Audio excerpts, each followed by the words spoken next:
And the fact is this, that the ways of God are most unappealing or seemingly less attractive when you are angry, fearful, or isolated. I believe this is so true, so I'm going to say it again. That the ways of God are most unattractive, seemingly irrelevant when we are either fearful, angry, or abandoned, feeling alone, or afraid, or when we're fearful. When one of those emotions is present, it tends to really take us off course. Seemingly that even if the most dedicated, most devoted person, it will end up taking them down. Like these three giants, anger, fear, and loneliness. These three giants have the ability to cause someone to drive right through any ethical or moral boundaries that you have set up for your life. These three giants will cause someone to crash right through any guardrails that you have set up for your life emotionally, physically, or financially. These emotions can wreak havoc in our lives. And they might, if you look back on your life, you might even agree that one of these three emotions was probably one of your greatest regrets in life. In fact, if somebody were to stand up here this morning, they would tell us about their greatest regrets. I almost guarantee you that as a part of their regret, they would go back to, yeah, it was when I was feeling fearful. It was when I was feeling alone. It was when I was super angry that led to one of the greatest regrets in my life. And the reason this is that when we are going through these types of emotions, we are compelled to try to do something about it. So much so that there's like this sense of panic that I've got to relieve this tension in my life. And so, in fact, you would do just about anything to get rid of this tension, often so much so that you're going to make the wrong decision. That you are going to just do what comes natural. You're going to do what comes instinctual to the point where you think that it's going to get better, but it doesn't. And you end up causing more regret, not less regret. Things don't get less complicated. Your life gets more complicated. And so there aren't things that end up getting better. Things end up getting worse. And you end up being more lonely, more angry, and more afraid. So, let's dive into the story of David. So, David's had two failures in his life. One is his most famous failure that we all know about when it comes to Bathsheba, but we're going to talk about one of his other failures, is one that's probably not as famous, but this one happened when he was about 22 years old. And that's the failure we're going to talk about this morning. And we're going to pick up the story right kind of where we left off from last week. And if you weren't here last week, we talked about the story of when David was a young shepherd and he goes to visit his brothers on the front lines of the battle. And David is the one that ends up taking down Goliath.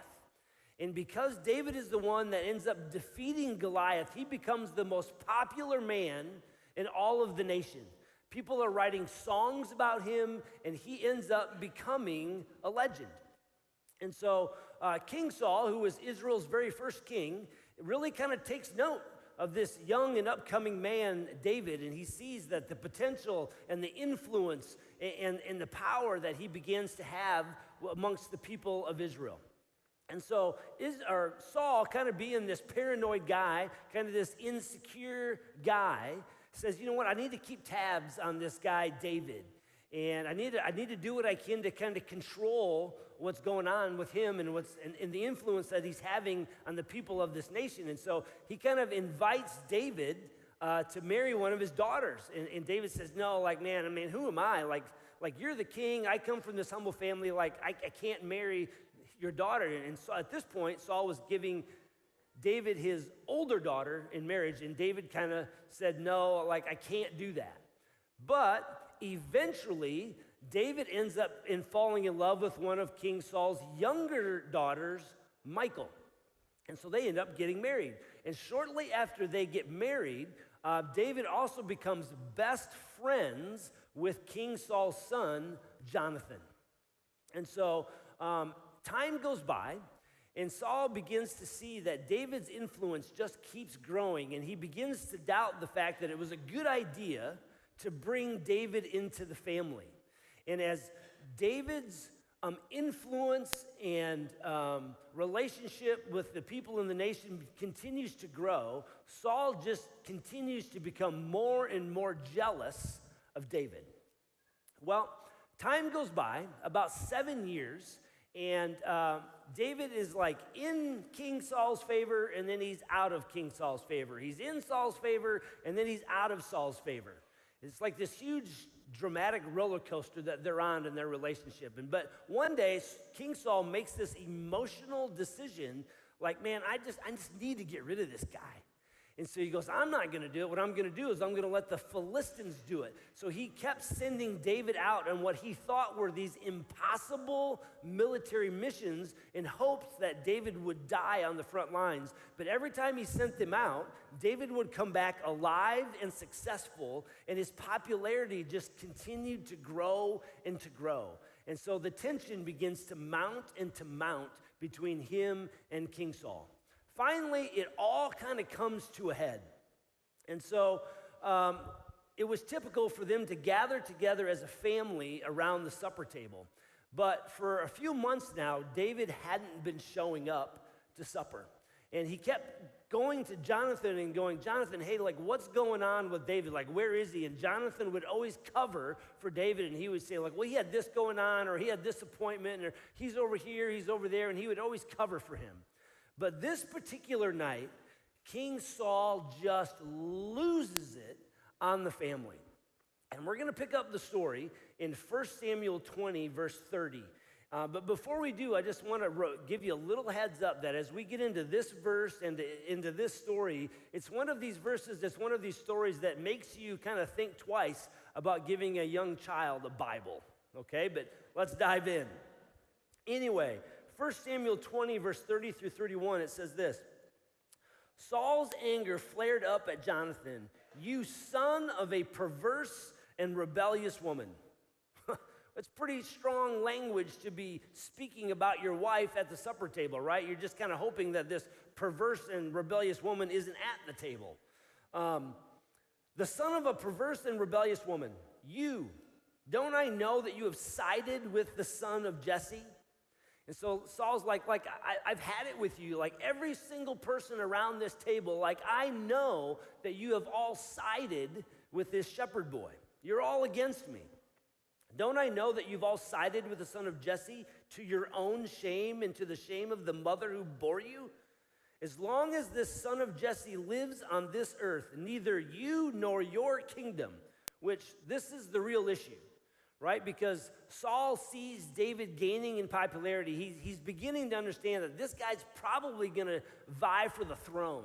And he's like, I want Jonathan to be the next king. I want my son to be the next king because I want my legacy to continue. He says, neither you nor your kingdom will be established. Now send someone to bring him to me. He must die. And Saul storms out of the room. So immediately, Jonathan gets up from the table and he goes to warn his friend David. And he says, dude, look, you have to leave town because my father is going to be hunting you down and he's not going to stop until you're arrested and you're killed because he's so threatened by your influence and your reputation. And so here David, he's 22 years old, and suddenly he's going to be experiencing these emotions that we talked about at the start. He's afraid for his life. He's alone. He's been rejected by the man that he's risked his life for over and over and over. In this particular case, he's done nothing wrong. And so he's abandoned, he's angry, and he's afraid. And he did what many of us do when we're abandoned, angry, or afraid. He panicked. He decided to take matters into his own hands. And he lost sight of something that's hard for us to imagine. He lost sight of the fact that God was with him. Now, it's easy for us to think like, why would you do that? Like, what are you thinking? Like, why would you abandon your morals? And I can't help but think that there are people who are watching you. There are people who are watching me. There are people who are watching us as Christians, and they're going like, why would you do that? Like, what were you thinking? And then even in our own lives, like you experience a regret, you get far enough removed, there's enough time where you're removed from that regret and you look back on that regret, and even you yourself are like, man, what was I thinking? Like, what was I doing? Like, why did I give in to that temptation? Like, why didn't I just get up and go? Like, what was going on? And I'll tell you what was going on because it's fairly simple. You were feeling abandoned, you were feeling angry, or you were feeling afraid, and you panicked. And this is exactly what David did. So here's what happened next. The text tells us in 1 Samuel, we're going to jump to 1 Samuel 21 now, that David fled to Nob, to Ahimelech the priest. And at this particular time, the Ark of the Covenant and the tabernacle was here in Nob. And the priests were there, and Ahimelech is the high priest. So we're going to pick this up, verses 1 through 2. So Ahimelech, when David shows up, Ahimelech trembled when he met him and asked, "Why are you alone? Why is no one with you?" Which this was bizarre because Ahimelech knew, like we're up to this point, wherever David went, he always traveled with like this huge parade of military warriors. But for some reason, right now, David was by himself. He was all alone. And so when Ahimelech, I don't understand, what's going on, David? So in this specific moment, David decides to lie. Okay? Now, we all know from last week, like David loves God's law. And the irony behind all of this is that at this point in time, he's standing in the temple next to the Ark of the Covenant, which supposedly at this point held the original 10 Commandments. And so David's very familiar with all of the thou shalt nots, right? And so at this time that he lies, he's standing next to the original 10 Commandments that he knew says, thou shalt not lie. And so here's a guy who loves God's law. He writes about God's law. He sings about God's law. He knows it's wrong to lie. Why in the world in this moment, would David lie? And the answer is, when you are afraid, when you are lonely, and when you are angry, so much for the ways of God. And so here's what he said. He said, "Ahimelech, the king sent me on a mission, and he said to me, no one is to know about this mission I am sending you on." And so he lies, and he says, "As for my men, I have told them to meet me at a certain place," which is totally bogus, right? That's the lie. He's got no men that are coming. He's just afraid to tell Ahimelech the truth because if he tells him the truth, he doesn't think Ahimelech would help him. But what he doesn't know is that this lie would cost. Only it wouldn't cost David. It would actually cost Ahimelech and his whole family their lives. Story continues. Verse 3 and 4. "Now then, what do you have on hand? Give me 5 loaves of bread or whatever you can find." But the priest answered David, "I don't have any ordinary bread on hand. However, there is some consecrated bread here." So let me explain this real quick, this idea of consecrated bread. Okay, so every Sabbath, the priest would make fresh bread. And then they would take this fresh bread, they would put it on the altar in order to honor God and as a way of saying thanks for the blessings. And then the priest would end up eating it the next day. But you couldn't eat this consecrated bread unless you were declared ceremonially clean, which meant you couldn't have had any relationships with women, and there was like this whole process that you had to go through, and certain things you had to stay away from, and certain things that you had to do in order to be ceremonially clean to eat this specific consecrated bread, okay? And so Ahimelech says to David, look, I don't have any normal food, but I do have this consecrated bread over here if you want it. And so in this moment, David has not only lied about why he was there, but he now also lies in order to be fed. And so, which if you were here last week, you would have to begin to wonder at this point, like where is the David who said last week, in you, O Lord my God, I put my trust. My hope is in you all day long. Like, where's that guy?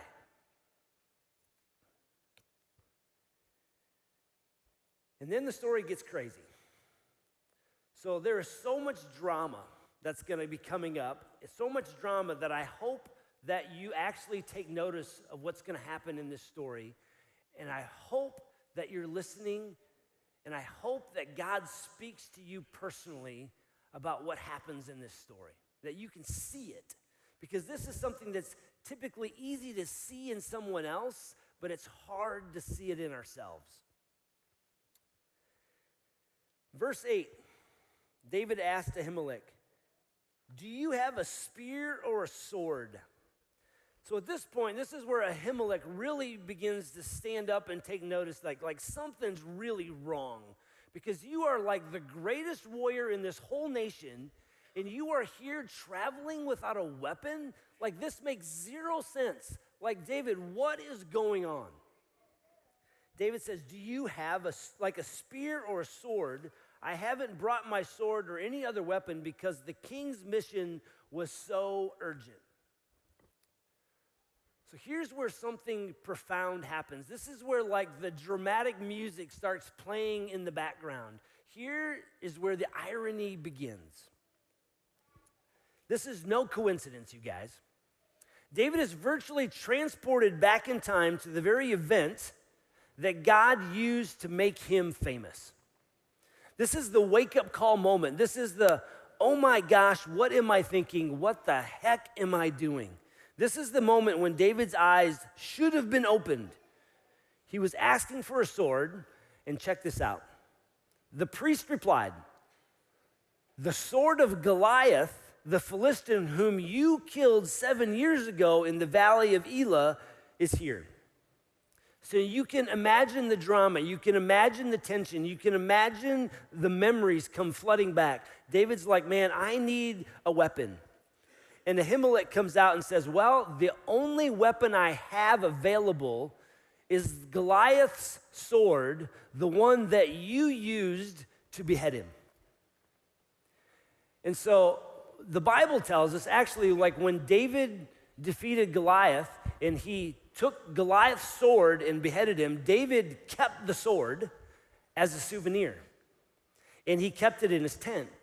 But eventually, David took Goliath's sword and he brought it to the high priest at the temple because it was his way of saying, like, look, I did not deliver Israel, God delivered Israel. And so I want to give this sword to the high priest in the temple as a reminder to the whole nation that we are dependent upon God. And so there was so much significance to this moment of Ahimelech handing him the sword of Goliath. Like David is reminded of all of that happened when he looked at a giant, when he looked at a professional warrior, and he was just a 15-year-old boy. He was a shepherd, and God gave him the strength and the courage to take him down and to kill him.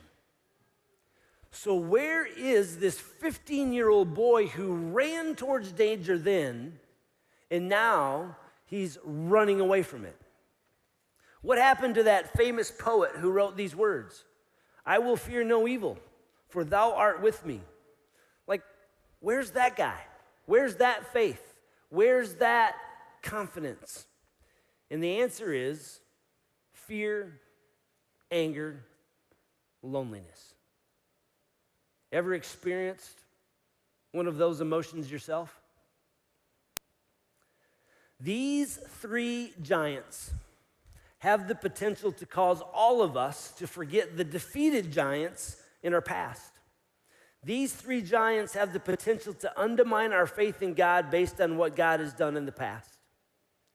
David gets this extraordinary visual reminder of God's strength and faithfulness and power, and he completely misses it. The priest replied in verse 9, the sword of Goliath, the Philistine whom you've killed in the valley of Elah, is here. It's wrapped in a cloth behind the ephod. If you want it, take it. There is no sword here but that one. So imagine the scene. Ahimelech goes back, he grabs this sword, and as he hands it to David, all these memories, all this drama have to come flooding back. And David would take this sword and literally take matters into his own hands. And it would be a decision that David would regret for the rest of his life. A decision, like for all of us, that would become part of his complete life story.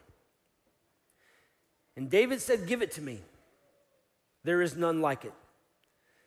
And so David takes matters into his own hands and he runs away from crazy King Saul, holding on to a sword that was last wielded by a warrior who was defeated by 15-year-old David.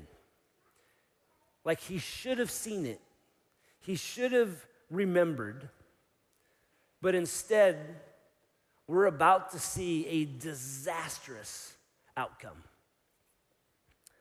But before we get to the disastrous outcome, we have to recognize that this is where my story, this is where your story intersects with the story of King David. Because often when we need God the most is when we lean on him the least. When we need God the most, we tend to run in the opposite direction. When we need God the most, for some reason, we tend to rely on our own instincts. We tend to rely on things that did not help us in the past, that only end up leading to our worst regrets.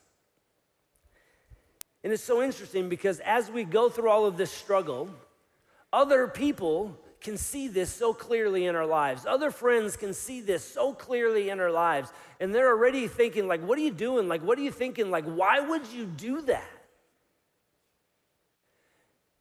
And then here's what we're thinking. We're thinking,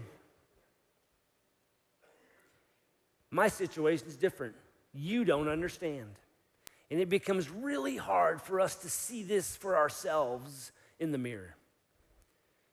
And maybe you can relate to what David's thinking, because what David's thinking is, well, if God's really with me, then why am I going through this? Like, if God really cares, like, I wouldn't be dealing with this situation.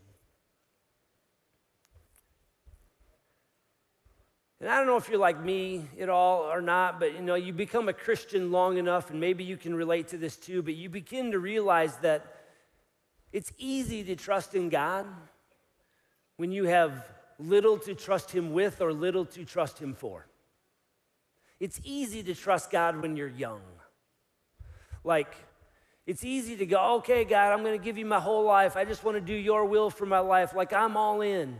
And like you go forward at a church camp, or you come forward at an altar call, and you're like, God, I'm willing to do whatever it is that you want me to do. But it's easy to trust God when you have little to trust him with and little to trust him for. Like, when everything is going great, it's easy to sit here on a Sunday morning and sing worship songs. When everything is going great, it's easy to serve and love others. When everything is going great, it's easy to pray and just trust God. It's easy when you have little to trust him with and little to trust him for, but let me tell you, and you all get this, it is so hard to trust in God when you start to lose things that you really, really value. So David takes Goliath's sword, and he ends up living and isolating himself in a cave because he doesn't know what to do. He feels abandoned, he's angry. I mean, he doesn't deserve all of this, he's alone. But the problem is the damage is already done. Because as he was having this conversation, as he was lying about his situation to Ahimelech, what he doesn't know is that someone else was listening in the background. A guy by the name of Doeg, who was actually King Saul's chief herdsman. And so he heard just enough to be confused, but not enough to get it wrong. And so he goes back to King Saul and says, King Saul, like I got some news. Like I know where your enemy is. I know where King David is. And what you need to know is that the high priest Ahimelech, he has given him weapons and he's fed him. He has sided with your enemy. So here's how the conversation went in 1 Samuel 22, verses 9 through 10. Doeg tells King Saul, I saw the son of Jesse come to Ahimelech at Nob. Ahimelech inquired of the Lord for him. He also gave him provisions, and he gave him the sword of Goliath the Philistine. In other words, he's fed him, he's armed him. You need to know that the high priest is now against you. He's with your enemy. So King Saul's furious. In verse 11 through 17, King Saul says, he sent for the priest Ahimelech, go to Nob and bring him to me, and bring all the men of his family who are with the priest at Nob. And they all came to the king, and King Saul said to them, why have you conspired against me and the son of Jesse, giving him bread and a sword and inquiring of God for him? In other words, like, dude, you're in on this. Like my son's against me, my daughter's against me, now all the high priests are against me. Saul believes everybody's rebelling against him and lying in wait. But Ahimelech's like, wait a minute. Like, I don't understand what's going on. Ahimelech answered, who of all of your servants is as loyal as David? Because Ahimelech knows, like David's like the most loyal subject you have in the whole nation. Like King Saul, you have put David in charge of your whole bodyguard. Like you are the head of the bodyguard. He's the guy that's responsible for protecting your life. He says, everybody knows how loyal he is to you, and he is highly respected in your household. And he says, was this day the first time I inquired of God for him? Of course not. Let not the king accuse your servant or any of his father's family, for I don't know anything about this. For your servant knows nothing at all about this whole affair. But the king said, you will surely die, Ahimelech and your whole family. So now we see Saul angry, afraid. And so out of these emotions, he makes the most horrible, foolish decision. Then the king ordered the guards at his side to turn and kill the priests of the Lord because they too had sided with David. They knew he was fleeing, and yet they did not tell me. But the king's officials were unwilling to raise a hand to strike the priests of the Lord.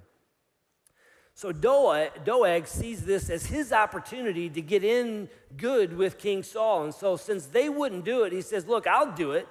And so Doeg slays 85 priests that day. But Saul's not finished. In verse 19, he says, now I want you to go to Nob, and I want you to kill every man, every woman, every child, every infant, every donkey, cattle, and sheep. Very few people escaped the slaughter in Nob that day. One of them being Ahimelech's son. And he goes and he finds David, and he tells them of the disaster that's happening in the village of Nob. And David is completely shattered and broken. And in verse 22, he says, I am responsible for the death of your entire family. Not only is he responsible for the death of Ahimelech's family, but he's responsible for the death of an entire village. Sometimes it feels really good to take matters into your own hands. I'm just telling you, it doesn't always turn out like you think it's going to turn out. So before we go this morning, I want to ask you 3 giant questions as we think about how David's story intersects with our story. Because there's going to be a time in all of our lives when our anger pushes us to do things that we know we shouldn't do. Or our isolation and loneliness and fear cause us to fantasize about things that we know we shouldn't do and we have no business doing. And things that we would have never done before all of a sudden become live options in our lives. Because these 3 emotions tend to be pretty powerful forces in our lives. And so here's one question. What? What is your loneliness, anger, or fear causing you to consider that you've never considered before? Like relationally, physically, like financially. Like you have this struggle that you've overcome in the past that maybe took you months or even years to overcome this struggle, but now you are pursuing that exact same struggle. You're pursuing that exact same temptation. You're willing to re-embrace an old habit that took you years to get rid of. For some reason, these emotions cause you to do things that you would have never done in the past that now become live choices. Choices that you've never seen work out for anybody else.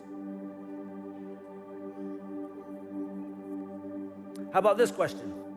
Who? Who is your loneliness, anger, or fear causing you to consider that you shouldn't consider? You would have never called him back, but now you're thinking about it. You would have never texted her back, but now you're thinking about it. He or she has made it very clear that they are open to a relationship. But because of what's going on at home or because of what something else that's going on in your life, now all of a sudden that you would have never, ever, ever, ever done in the past has become a live option for you.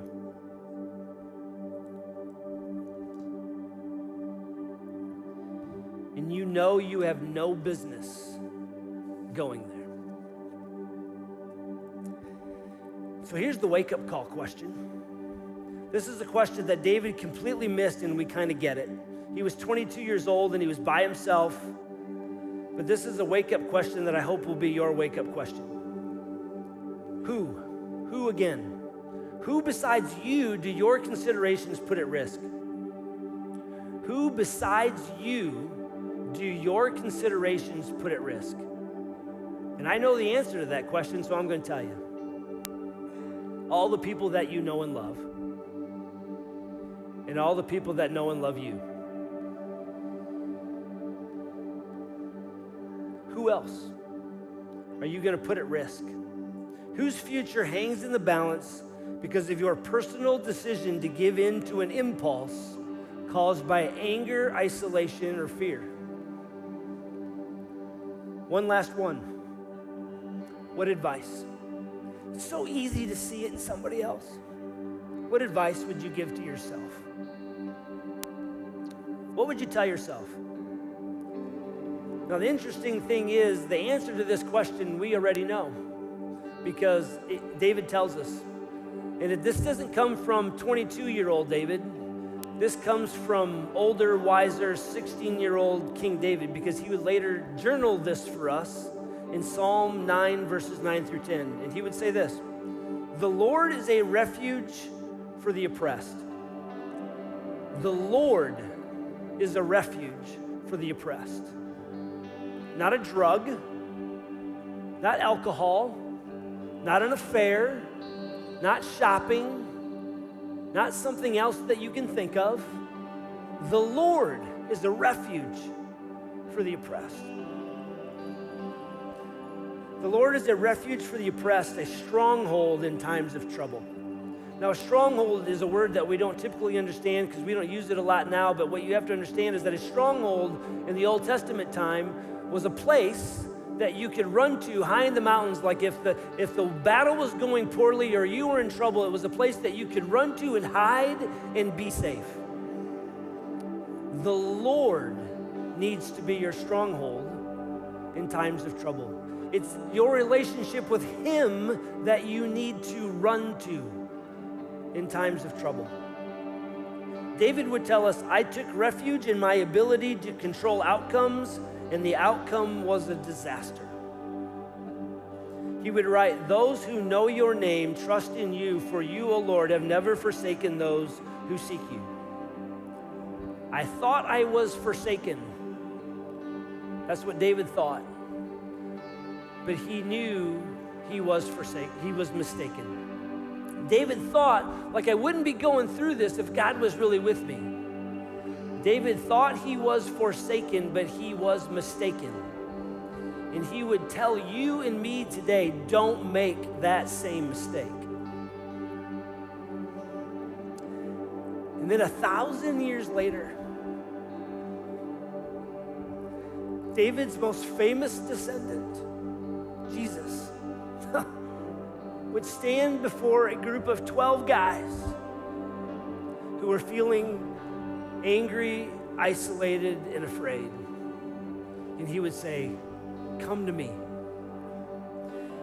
He would put himself in the place of the Lord. Instead of the Lord being a refuge, Jesus would say this. He would say, come to me, all you who are weary and burdened, and I will give you rest. Take my yoke upon you, learn from me, and I am gentle and humble at heart, and you will find rest for your souls. Because there will be times where you feel forsaken, but you are mistaken. God is with you. That's what Jesus would tell you. Come to me. David would say this, the Lord is a refuge for the oppressed, a stronghold in the times of trouble. But it's even better than that. The Lord is a refuge for the oppressed. He is the stronghold in times of trouble. So run to Him. Run to Him when you are in trouble. He is your stronghold. Let's pray.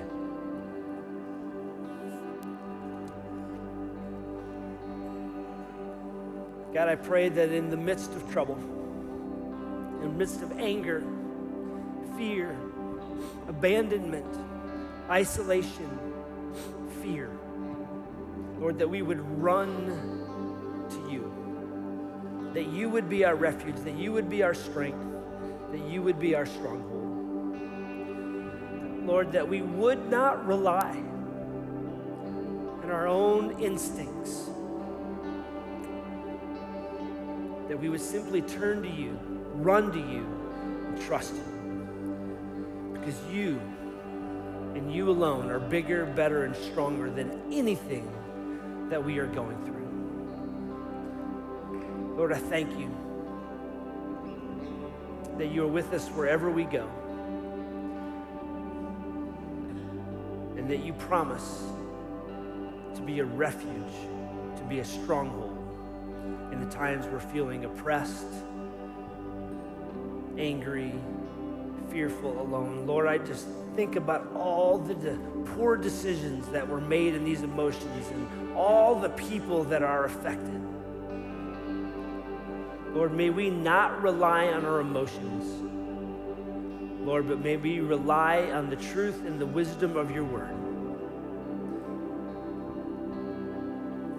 May your presence in your word be the stronghold for our lives. In Jesus' name we pray.